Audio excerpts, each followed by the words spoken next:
So now when discussing what was one of the main triggers for the civil rights movement, we have to look at the Supreme Court case, which was Brown versus Board of Education, in which, in a rare decision, it's very rare that it's a unanimous decision, but it's a unanimous decision that the prior decision of the court, which had been in Plessy versus Ferguson, if I remember correctly. So in that decision, it said that you could have separate but equal. So white people going to separate schools and black people going to separate schools, but that you could keep them separate. So whether it's buses or drinking fountains, whatever, you keep them separate, but it didn't necessarily mean that one group had to have better facilities than the other group. However, obviously in practice of these Jim Crow laws across the South, what you'd found is that it was not actually equal. So separate meant inferior. So black people were getting inferior facilities to white people, right? And so it was decided in this unanimous decision that basically we needed to end segregation, and particularly needed to end it in public schools. Now, the Supreme Court in this decision said that segregation in schools should be, quote unquote, phased out with deliberate speed.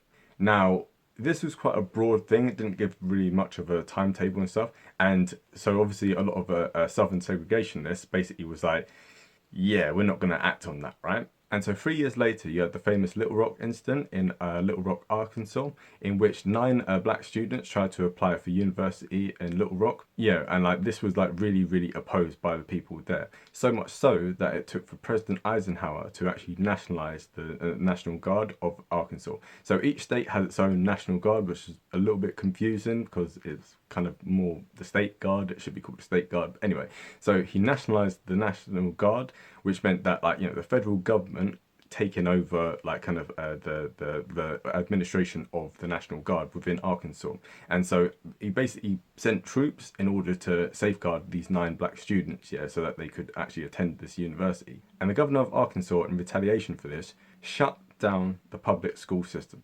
So rather than actually sending white kids to these schools, they basically gave vouchers and sent them to private schools, just so that they wouldn't have to be integrated with blacks, right? And actually this practice was copied amongst many other southern states, right? So this kind of gives an idea of just how firmly people in the South were to opposing these kind of things, like the length to which they would go just so that black people and white people wouldn't be sat in the same school.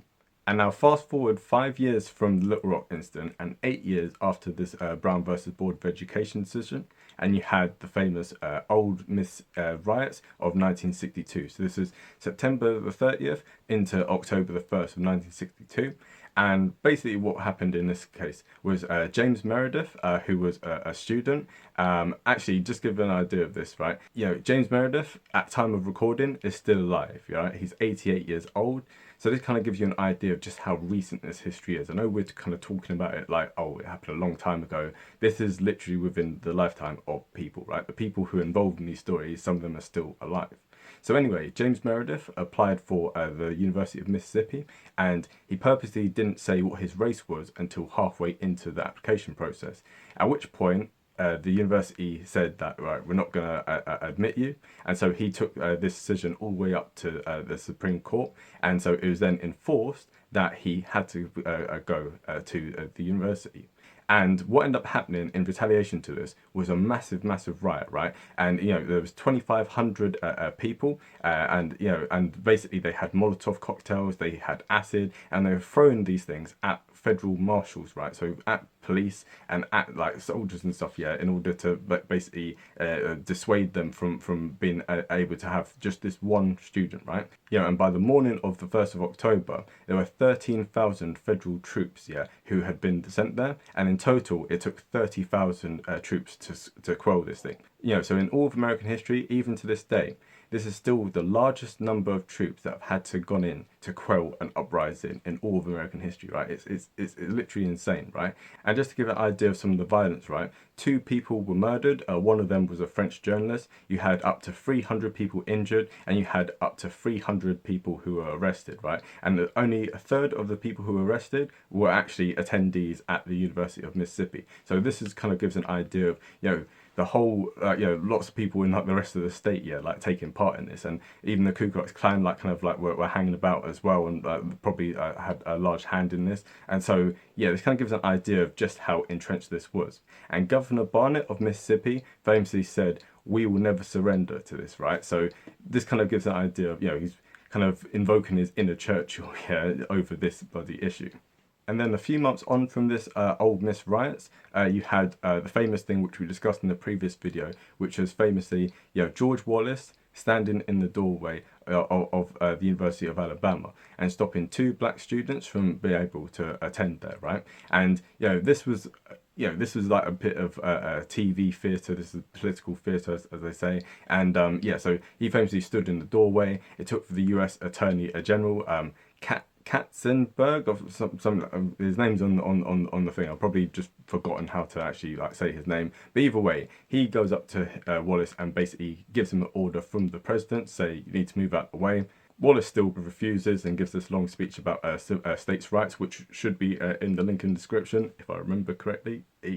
But anyway, so again, it took for Kennedy to have to nationalize the Alabama National Guard, and that's something we discussed in the previous video as well, about, like having to literally take over like the military of Alabama in order to do this. However, in all of these cases, what we're going to assume with this timeline is that instead of them going down a constitutional route, because, like Governor Barnett and Governor Wallace, both of them kind of said, well, we'll oppose this in the courts, we'll oppose this at the ballot box and stuff, we'll oppose this constitutionally. But let's assume that like people in the South took the same measures as they had in the Civil War 100 years earlier and actually seceded from the Union. So that's kind of what we're going to look into here. But before we can do that, we have to look into just how much of a kind of broad base of support like such a movement would have had. And so in order to do that, the best kind of litmus test we have for this is basically by seeing the electoral results in different presidential elections at this time. So as we discussed in our previous video of what if Dewey beat Truman in 1948, looking at the US presidential election of 1948, you had the famous Dixiecrats. So in Mississippi, you had 87% of people in that state voting for the Dixiecrats. You had 80% of people in Alabama. You had 72% in South Carolina. Louisiana had 49%. And then obviously going down to like Georgia and all the other places, it's like 20% and lower than that. So it kind of gives a bit of indication in terms of like these states in like the deep South, and these are the same states which split away in the Civil War as well. So kind of gives a bit of indication. And the reason for this is because these were the states in which you had like the largest black population, because these were the states where you had the largest former slave population. So that's why the so-called Upper South, which is states like Virginia and Tennessee, etc., like they didn't initially join the Confederacy like 100 years before this, because it wasn't as big of an issue. The only reason why those states in the Upper South end up joining the Confederacy is because they were opposed to Union troops marching through their territories. And we can kind of see the same thing here, in terms of most of the opposition to desegregation. While you had Jim Crow laws across like the whole of like the former Confederacy, it still was a thing where it was really, really entrenched was in the deep South. And so like states in the Upper South were opposed to it, but when it came to it, they just was like, okay, fine, we'll just put up with it, right? And now when we skip forward a few years, to the 1956 election. Now, this one wasn't as seismic of a kind of election, but it was still worthy of talking about it, right? So this is just 2 years after the Brown versus Board of Education thing has been done. This is a year before the Little Rock incident. So civil rights at this point is an issue, but it's not even like that much of a hot button issue. And yet even still, one elector in the state of Alabama went towards a white supremacist. And as a matter of fact, the States' Rights Party managed to get 29% of the vote in South Carolina. They managed to get 17% of the vote in Mississippi. They managed to get 7% of the vote in Louisiana. And they managed to get like 6% in Virginia, and then 4% in Alabama. So it's quite interesting to note that although support in Alabama was only at 4%, they still gave one of their electors, to someone on this states' right ticket. Now we skip forward to 1960, and with that election, right? So again, we see the states' rights party, these unpledged delegates, and it's a little bit more complicated. So in the state of Mississippi, 39% end up going towards like these kind of unpledged delegates. 21% in Louisiana end up going to them, and then Alabama, it's really unclear. You know, depending on which source I see, either says that 0% of people voted for him, or that 57% voted for them.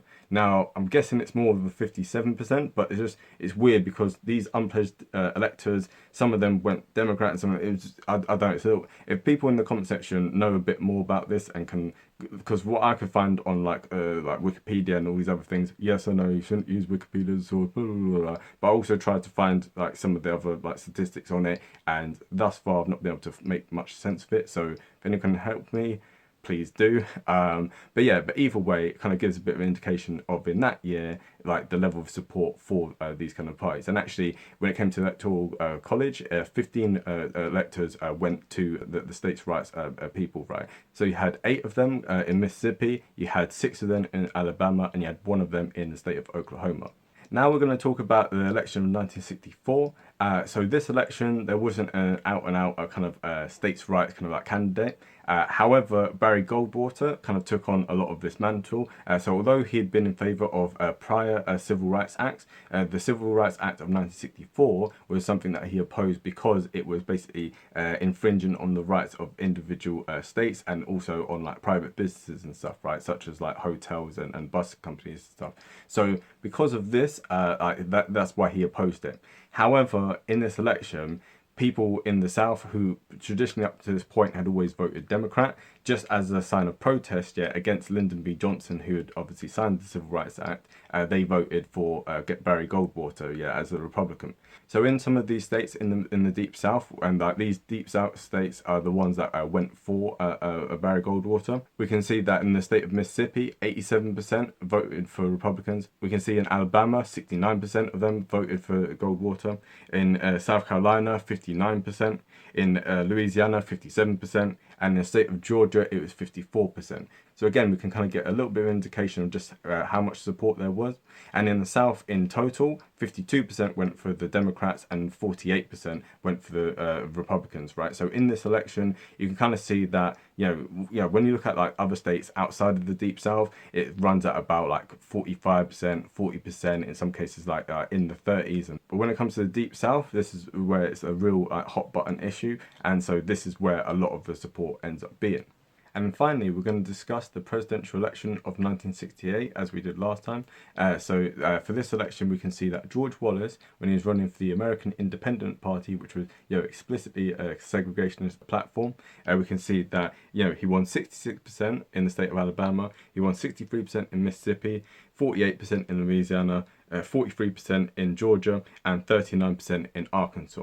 So, and then obviously like going down each state, it's like less and less and less. But it kind of gives us a bit of an idea of, yes, he had a lot of support within the South, and obviously he got 41% of rural Southern voters. He managed to get 32% of middle income people who were urbanites, so like people living in cities who are middle class in the South. He managed to get 32% of that vote. And then when it comes to lower income people who lived in the cities in the South, he managed to secure 25% of that vote. So kind of gives a bit of an indication of just how much support it was. And actually that's the kind of the point of listing out the results in all of these southern states over these different elections. Is to kind of give a bit of a litmus test in terms of like how much support, how much groundswell there would be. Yes, obviously if there was a second civil war at this time, not to say that every single person who supported this would have been in favor of secession, but it kind of gives a bit of an idea of just how strongly people were supporting this. And also as well, obviously, just because people would have voted for other parties, like doesn't mean that they necessarily would have, it's all a bit complicated, because obviously just because you voted for someone who's not in the parties that we've kind of advocated, doesn't mean that suddenly you'd be in favor of desegregation also. So something to kind of bear in mind. It's not the best kind of indication, but it's a pretty good kind of gauge of like the level of support.